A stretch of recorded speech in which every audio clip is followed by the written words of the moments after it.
If you're wondering kung pwede ka bang maging isang virtual assistant this 2025 kahit wala kang experience, this video is for you. Hi, my name is Shalene and welcome back to my channel. As mentioned sa ating intro, today's topic will be about how you can become a virtual assistant this 2025 kahit wala ka pang experience or wala kang knowledge about being a virtual assistant. Kagaya mo, nagsimula din ako sa zero. As in, wala akong idea, wala akong knowledge, at wala akong experience sa virtual assistant industry. Ang meron lang ako is yung kagustuhan ko na makapagsimula na kumita habang nasa bahay lang. So what I did was to research, nag-study ako, nag-attend ako ng mga free webinars, nanood ng mga YouTube videos kagaya nito, and then I applied kung ano man yung mga natutunan ko. And now, I'm here to share all the things that I learned so far in my virtual assistant journey. So if you're interested,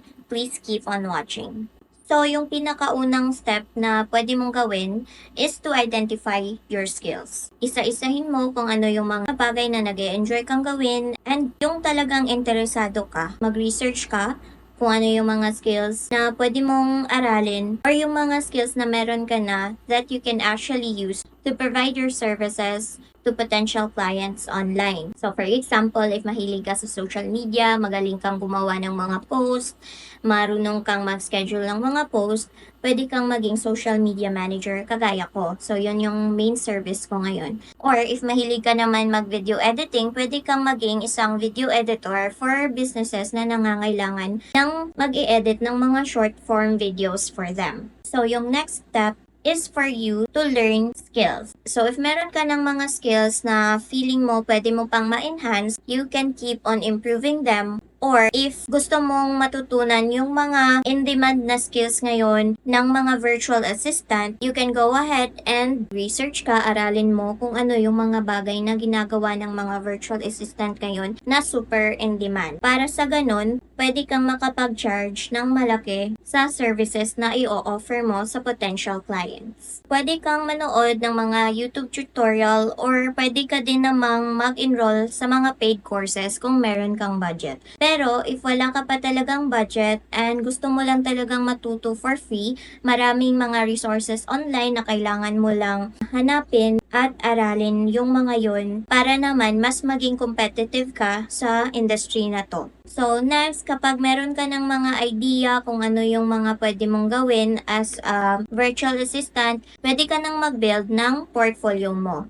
So itong portfolio yung pwede nating ipakita sa mga potential clients to show them kung ano yung kaya nating gawin for them. So for example, sa social media management, kasama na dun yung paggawa ng mga caption, paggawa ng graphics, or pag-schedule ng mga posts. So pwede kang mag-create ng mga sample post, mga sample caption, at ilagay mo yon sa iyong portfolio. If mahilig ka naman magsulat and you have experience in blog writing, you can also start writing blog posts and ilagay mo din yun sa portfolio mo para mapakita mo yan in case na merong naghahanap ng blog writer. So, pagkatapos ng mga steps na nabanggit ko, you can now start creating your VA profile. Marami kang options actually kung saan ka pwedeng gumawa ng profile. So, pwede kang pumili ng isang social media platform kagaya ng Instagram, Facebook, or LinkedIn. Or kaya naman, mag-create ka ng profile sa mga freelancing platforms kagaya ng Upwork, virtualstaff.ph, or onlinejobs.ph. Ilagay mo yung mga skills mo, pwede mo ding lagyan ng portfolio mo para mapakita mo agad yung mga sample work mo. Just make sure to optimize your profile. So what I mean is, dapat yung picture mo is professional and talagang high quality siya para mas maganda tignan. Tapos, ilagay mo lahat ng information na kinakailangan doon para ma-complete yung profile mo. Kasi kapag mas complete yung profile mo, mas higher yung chances na lalabas yung profile mo kapag may client na naghahanap ng isang virtual assistant. Another tip is for you to start networking. So what I mean is, kailangan mong makipag-usap sa ibang freelancers or virtual assistants. Pwede kang sumali sa mga Facebook groups, makipag-connect ka doon sa mga virtual assistant, makipag-engage ka, mag-comment ka sa mga posts. Talagang makipag-interact ka para makapag-build ka ng connection with them. Kasi merong mga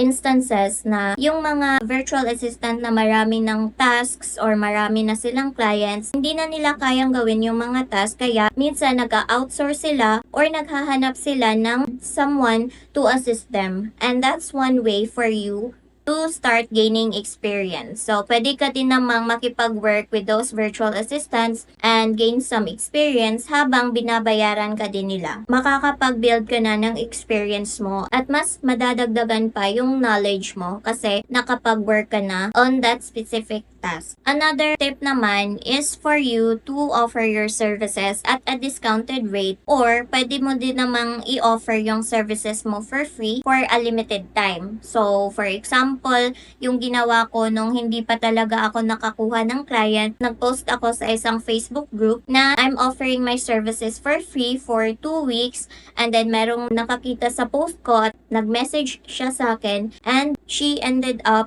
paying me kahit yung sinabi ko sa post ko is I'm offering my services for free, kasi naniniwala siya na hindi tayo dapat mag-offer ng services natin for free kasi we're spending time and effort, saka atin pa yung mga equipment, kaya dapat daw bayad tayo. But if hindi mo naman kaya na i-offer yung services mo for a discounted rate, like kung hindi ka pa confident, pwede mo din talagang i-offer yung services mo for free, pero dapat limited time only. And this is the last and most important tip, which is to be consistent and start taking actions kahit small steps lang yan. Kasi the more you take action, the more na marami kang matututunan, the more na mabibuild yung confidence mo. And kapag meron ka ng confidence, mas magiging easy for you to find clients and offer your services to them. So, kailangan mo talagang magtiwala sa sarili mo na kaya mo. And of course, mag-pray ka din. Kasi it's not enough na naghahanap ka lang ng clients. Dapat yung clients na hinahanap mo is talagang aligned sa'yo and hindi sasakit yung ulo mo kapag nag-work na kayo together. So, I would really suggest na salihan nyo ng dasal kung ano man yung mga ginagawa nyo ngayon para maging virtual assistant ka, kasi it's very, very important and very helpful kapag nakahanap ka ng client na talagang swak sa'yo at hindi magbibigay ng problema in the future. Yun yung mga tips ko to help you become a virtual assistant kahit na wala kang experience, and I hope